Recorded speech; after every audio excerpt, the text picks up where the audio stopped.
So, thank you again.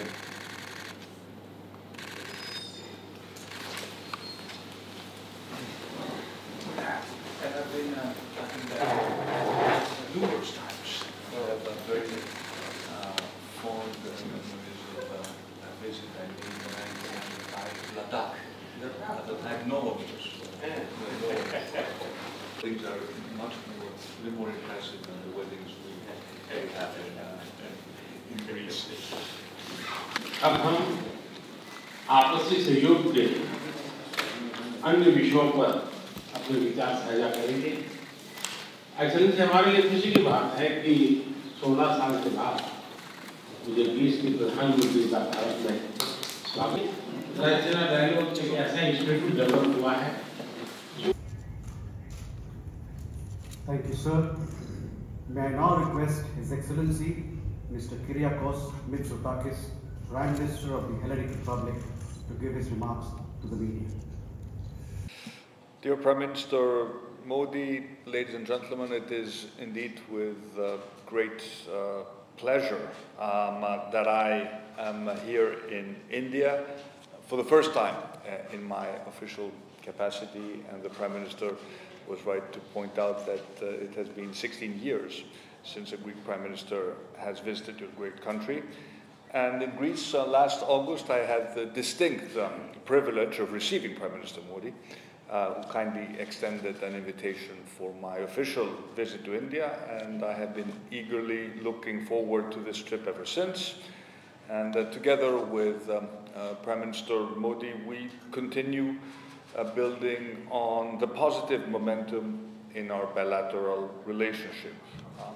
The joint declaration that we signed in Athens a few months ago, and which upgraded our relationship to a strategic level, is already being put into practice. And as the Prime Minister said, we are making significant progress towards deepening the strategic cooperation in all spheres, in security and defense, investment and trade, science and technology, cyberspace, education, culture, tourism, agriculture.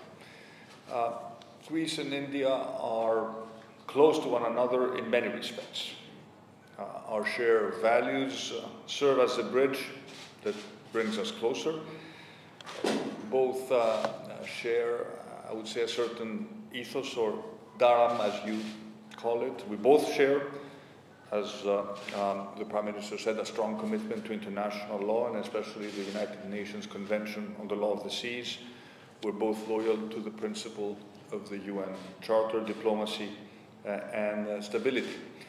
And crucially, the world's oldest democracy, the world's largest democracy, share the mutual political will to cooperate with each other, to establish partnerships and to explore and create new synergies.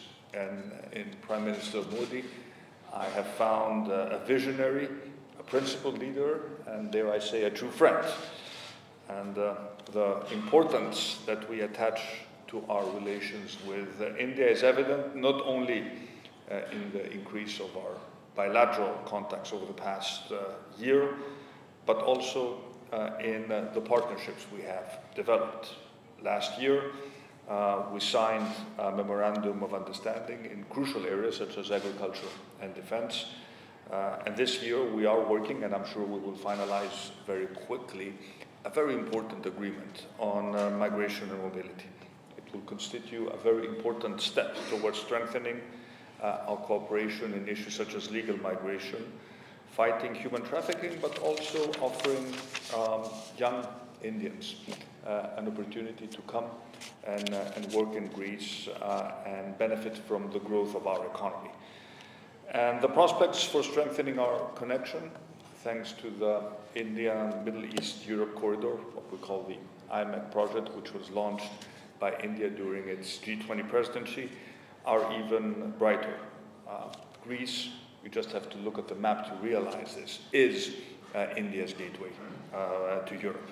And through IMEC, we see our participation as a very important aspect of this strategic partnership. But of course, as we discussed, in order to achieve this, we need peace in the Middle East and stability is the necessary condition for every project that aims to increase the greater prosperity of the greater region to the benefit of all countries involved. And several of my meetings here in India today, together with a very large delegation of Greek business representatives, focus on promoting our economic ties with particular emphasis on sectors such as renewable energy, infrastructure, our ports and shipping, and logistics. And of course, we want to learn from the Indian miracle of information technology, and as we discussed, bring together our very vibrant startup communities. And mutual investments are a major goal in these bilateral relations. I am pleased to say we already have important Greek investments in India in many sectors, including food products, infrastructure, in transport and logistics. And of course, India is also beginning to invest in Greece. For example, an Indian company is building together with a leading Greek construction company the new airport on my home island of Crete. But of course, we need to be more ambitious when it also comes to trade flows, doubling our trade by 2030, why not earlier? And in every area, our cooperation, I think, shows great promise, not only bilaterally, but also in multilateral arenas, including the UN. Greece will support India's candidacy to the UN Security Council for the period 2028-2029.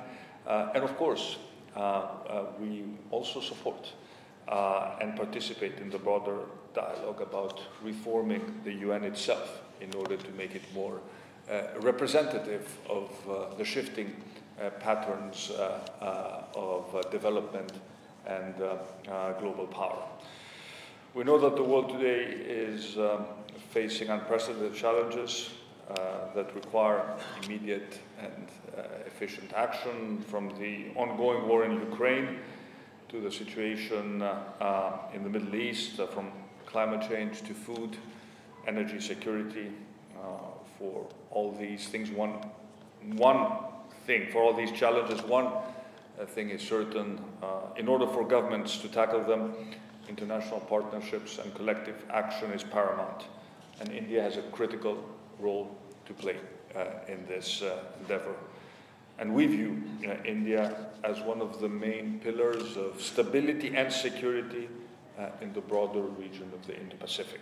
And given your size, history, your strategic importance, it is a very positive development that India is assuming with vigor this new leadership role.